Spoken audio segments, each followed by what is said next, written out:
WhatsApp guys, major गौरव Arya sir की video है। अमेरिकी फौज में बगावत, यूएस नेवी शिप पर सैनिक परेशान। भाई साहब क्या है पूरा मामला, देखते हैं। चैनल पर नहीं हो तो प्लीज सब्सक्राइब और वीडियो कर दे लाइक। 1 2 3 गो। कि इजराइल ने एक खुफिया तौर से, इजराइल के मोसाद ने यह खबर दी थी अमेरिकन को कि ट्रंप की जान खतरे में है। इजराइल ने बोला कि देखो ये आज बना लेगा, कल बना लेगा या 10 साल के बाद बना लेगा। ईरान का इंटेंट है न्यूक्लियर वेपन बनाना। पहले इंटेंट समझ लो ईरान का। दोस्तों मैं आपको ये बताता हूं कि ये लड़ाई इजराइल क्यों चाहता है, और इजराइल चाहता है बाय द वे।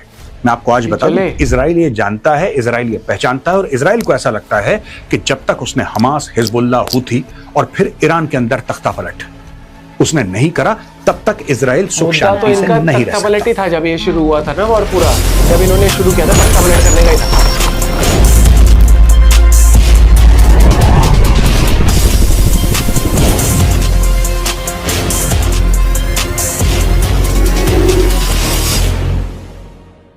जय हिंद दोस्तों, मैं हूं मेजर गौरव आर्या और आप देख रहे हैं द चाणक्य डायलॉग्स। दो खबरें आज मेरे पास। दोनों खबरों के बारे में मैं आपके साथ डिस्कशन करूंगा दोस्तों, और दोनों का ताल्लुक सीधा सीधा ईरान वॉर से है। अब ये खबरें हैं क्या? सबसे पहले मैं आपको यह बताऊंगा कि खबर यह आ रही है कि इजराइल ने एक खुफिया तौर से, इजराइल के मोसाद ने यह खबर दी थी अमेरिकन को कि ट्रंप की जान खतरे में है। अब आप समझ लीजिए, आपको पता है कि डोनाल्ड ट्रंप गए थे कुछ दिन पहले तुर्की, नेटो का समिट था, वहां पे कई लोग आए थे, ट्रंप मिले, और फिर ट्रंप ने अपने जहाज बदले। ट्रंप उस जहाज में नहीं गए जिसमें ट्रंप को जाना था, जो कतर ने गिफ्ट किया था, उस जहाज में नहीं गए। ये आपको बात पता है। और डोनाल्ड ट्रंप ने फिर जहाज बदले, फिर वो फूड के कंटेनर में, यानी कि जिसमें खाना ले जाते हैं केटरिंग वाले, उस ट्रक में बैठकर गए, कंटेनरों के बीच में चुपचाप उन्होंने जहाज पे वो गए और फिर वहां से उड़े। तो 2-4 बार उन्होंने चेंज करी है अपनी मोड ऑफ ट्रांसपोर्टेशन। उसमें ट्रक भी शामिल था, एक जहाज, फिर दूसरा जहाज वगैरह वगैरह। अच्छा, इसमें स्टोरी क्या है मैं आपको बताता हूं। अब यह पता लग रहा है कि इजराइल ने बताया, और कोई भी नहीं पता। इजराइल ने बताया कि सर ये हो सकता है, और फिर अमेरिकन को डाउट हुआ कि यार इजराइल इसलिए तो नहीं कर रहा क्योंकि इजराइल ये चाहता है कि ये लड़ाई और आगे बढ़े, ये लड़ाई ना रुके। ये डाउट था लोगों को इजराइल पे। ऐसा ही डाउट कुछ महीने पहले भी हुआ था इजराइल पे, और वो डाउट क्या था? वो डाउट ये था जब इजराइल ने ये बोला था कि नहीं, इनके पास तो न्यूक्लियर वेपन है, ईरानियंस के पास। तो उन्होंने बोला नहीं साहब, वो तो कई साल बाद है, ऐसा थोड़ा कि ये 2 हफ्ते में बना लेगा, 1 हफ्ते में बना लेगा, कई साल बाद। तो इजराइल ने एक बात समझाने की कोशिश करी। इजराइल ने बोला कि देखो ये आज बना लेगा, कल बना लेगा या 10 साल के बाद बना लेगा। ईरान का इंटेंट है न्यूक्लियर वेपन बनाना। पहले इंटेंट समझ लो ईरान का, ठीक है? आप ये चाहते हो कि इंटेंट कैपेबिलिटी में ना बदले, और अगर आप ये चाहते हो कि जो इंटेंट है, यानी कि ईरान का जो इरादा है, वो कैपेबिलिटी यानी कि सलाहियत, उसमें ना बदले, तो आपको इंटेंट लेवल पे उनको रोकना पड़ेगा। वरना फिर तो ऐसी कई सारी चीजें थी जो इजराइल ने इंटेलिजेंस दिया। बाद में जाके यूएस ने बोला नहीं नहीं, इनका तो यह मन है कि लड़ाई चलती रहे, चलती रहे, चलती रहे। दोस्तों मैं आपको यह बताता हूं कि यह लड़ाई इजराइल क्यों चाहता है, और इजराइल चाहता है बाय द वे। मैं आपको आज बता दूं, let me be very clear, Israel wants this war.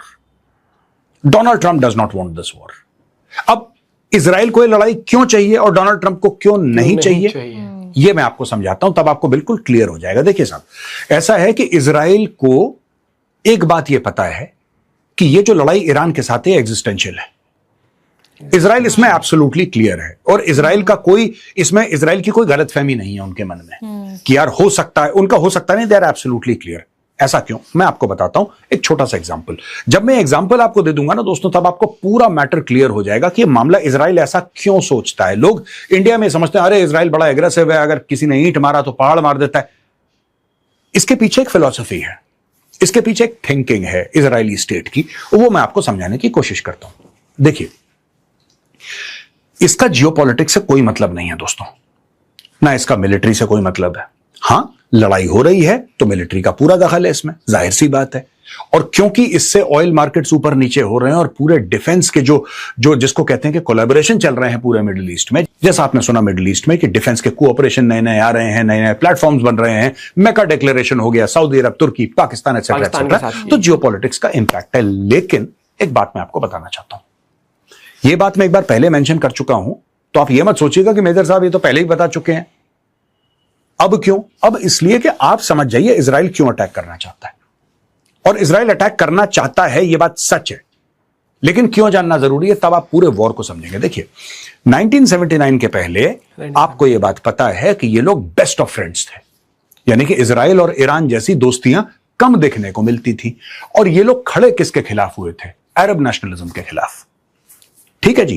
तो एक अकॉर्ड, द पेरिफेरी अकॉर्ड या पेरिफेरल अकॉर्ड बना, यानी कि वो देश, वो 2-4 देश जो कि अरब नेशनलिज्म से परेशान थे, चाहे वो आप तुर्की ले लीजिए, चाहे आप ईरान ले लीजिए, चाहे आप इजराइल ले लीजिए, राइट। इसमें मुस्लिम नॉन मुस्लिम की बात नहीं थी, इसमें अरब नेशनलिज्म की बात थी। ठीक है। तो अरब नेशनलिज्म के काउंटर पे इन लोगों ने अपना एक महाज तैयार किया। अब हुआ इसमें क्या, मैं आपको बताता हूं दोस्तों।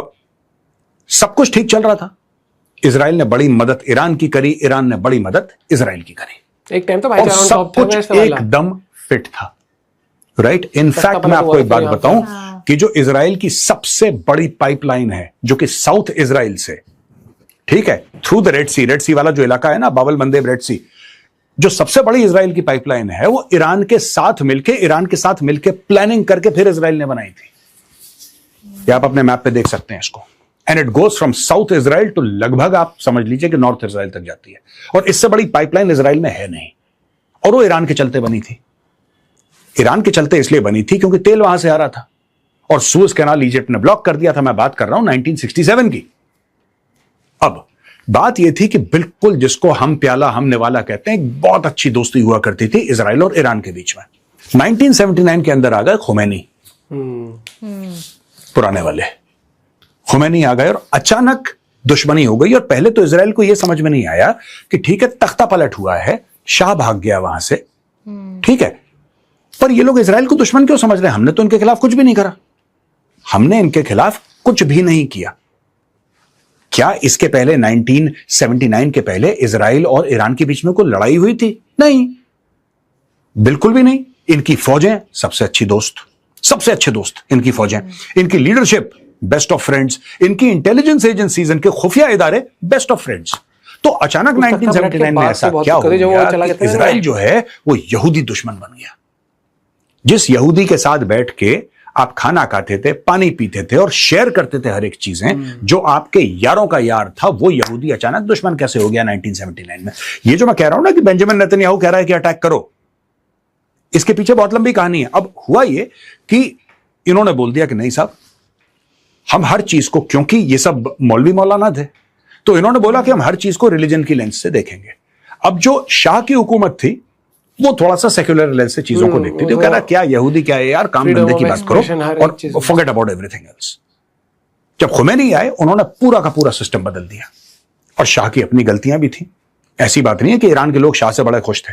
अगर शाह से बहुत खुश होते तो ये इस्लामिक रेवोल्यूशन कभी होता ही नहीं ईरान में, होता ही नहीं। लेकिन हुआ क्योंकि लोग शाह से ना खुश थे। उनको यह नहीं पता था कि शाह से 10 गुना बड़ा एक परेशानी ये लोग खुद के लिए पाल रहे हैं।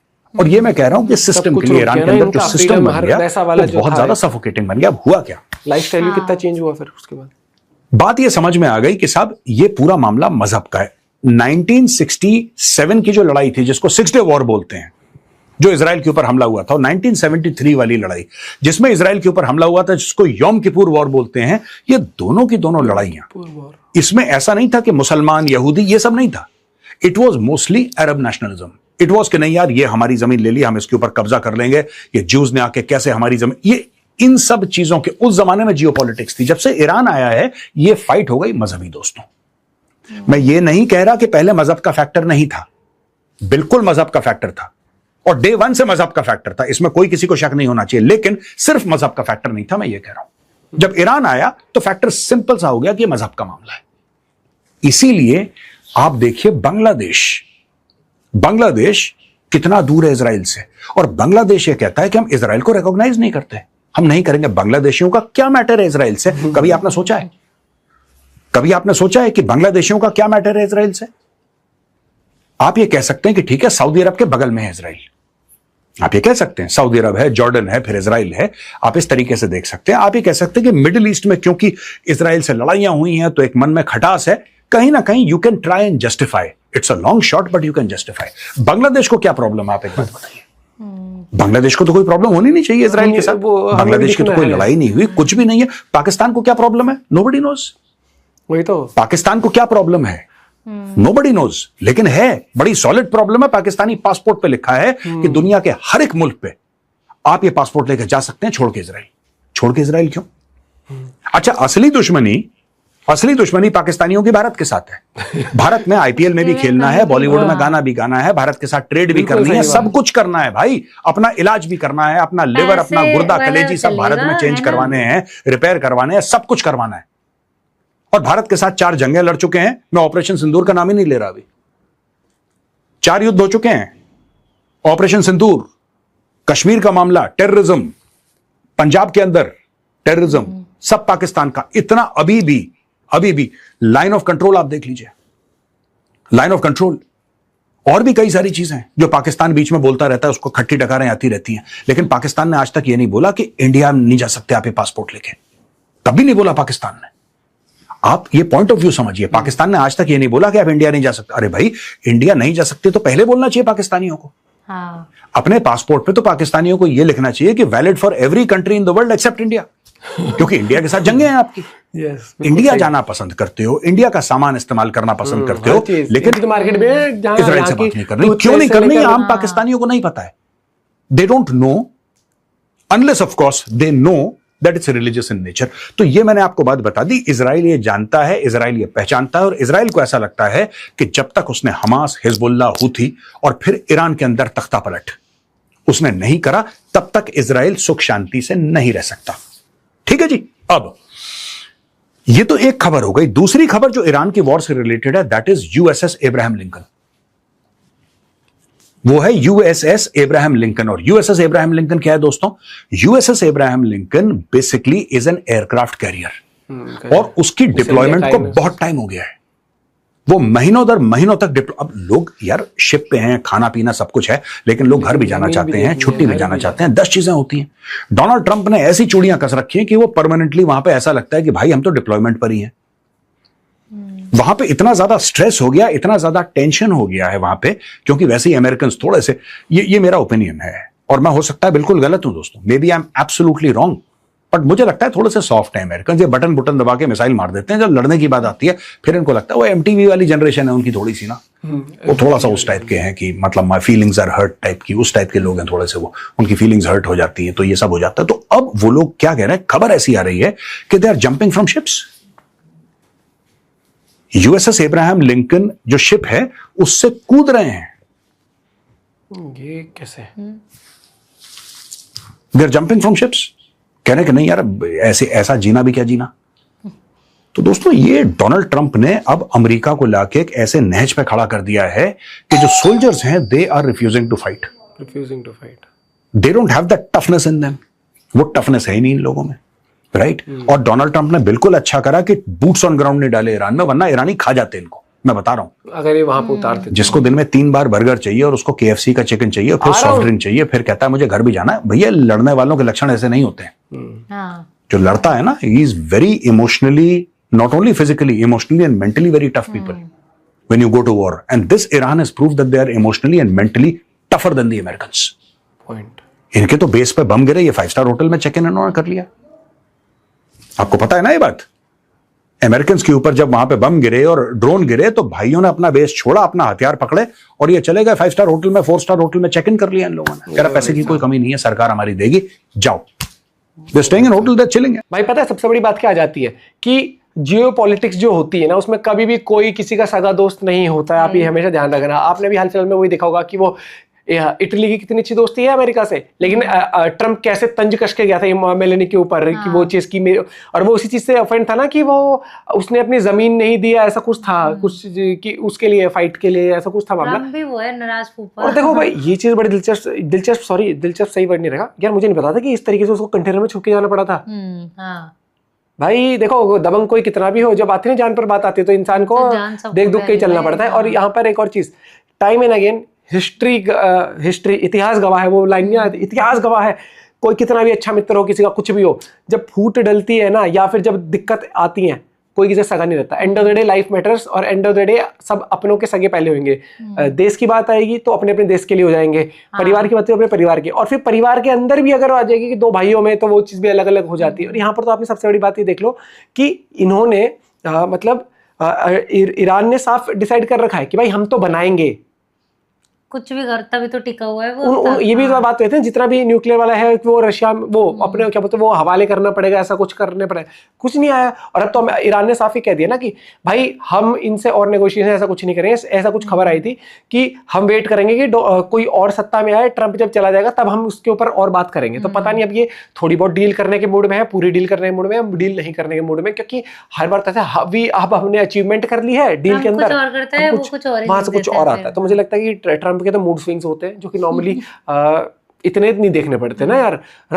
और हाँ, जैसे मैंने ना एप्लीकेशन डाली है मनी कंट्रोल, तो उसमें रात के 2 बजे की नोटिफिकेशन होती है कि कंस्ट्रक्टिव नेगोशिएशंस हो गए हैं, फिर सुबह 6 बजे की नोटिफिकेशन होती है कि एडवांस हो चुके नेगोशिएशन अब ये हैं, और फिर सुबह 7 बजे आता है ईरान का आ जाता है कुछ नहीं था। तो और ये देखो कि वो कब से डिप्लॉयड है, और ये फरवरी में शुरू हुआ था ना, ये वाला यूएस जब डायरेक्ट इन्वॉल्व हुआ था भाई। वो वाला भी फरवरी में शुरू हुआ था, याद है? रशिया यूक्रेन भी 22 फरवरी ऐसे कुछ। और ये मुझे नहीं लग रहा भाई जल्दी से निपटते हुए, क्योंकि इसके अंदर आप ये देखो ना, बड़े बड़े वो जो होंगे बिजनेसमैन, उनका कहीं ना कहीं तो फायदा हो ही रहा है, और ये लोग तो भाई मार्केट मैनिपुलेट हो रही है, बहुत चीजें हो रही हैं। तो कई बार ऐसा लगता है कि ये चीज बड़े लेवल पर पैसा कमाने के तो नहीं यूज हो रही, हो सकता है भाई पता नहीं। लेकिन मैं तो यही चाहूंगा ये चीज खत्म हो। और क्या इनके दिमाग में कभी ये नहीं आ रहा कि यूएस और ईरान और इजराइल के, कि भाई एक बार को सब कुछ चीजें छोड़ के यहीं से जीरो से स्टार्ट कर लें? क्यों? कितने रंजिश कितनी भी हो, एक बार को, क्योंकि लॉस तो दोनों का ही हो रहा है। मार पिटाई ठुका ये सब करने से कुछ नहीं होने वाला है। मैं इतना स्ट्रांग हो जाऊंगा, मैं 4 मिसाइल फालतू लिया, इससे एक बार को कभी ये नहीं आता लिटरली कि वंस इन फॉर ऑल एक बार पॉज ले लेता है, एक बार यहीं से कहते हैं तू अपना देश का देख, हम अपना देखते हैं। नहीं होनी, लेकिन भाई ना गद्दी सबको प्यारी होगी, वो वाली चीज आ गई। अपना पॉइंट आप लोग भी शेयर कर सकते हो, लेकिन भाई हाँ, एंड ऑफ द सोल्जर्स का भी देखो कि वो किस जोन में वहां पर। और इनका क्या होता है, हॉर्मुज खुल गया, सुबह से पता लगता है हॉर्मुज जब खुल जाएगा तो वो कहता है कि नेगोशिएशन हुई है, फिर उसका क्या आता है, हमने कंट्रोल ले लिया। अरे तूने कंट्रोल तो नेगोशिएशन किस चीज की हुई थी फिर? ये तो वो हो गया ना, हमने अपना धौंस जमा दिया। इन कोई क्लियर कट पिक्चर आ नहीं रही है भैया, सच बता रहा हूँ। अपना पॉइंट भी शेयर करेगा, बाय बाय, टेक केयर।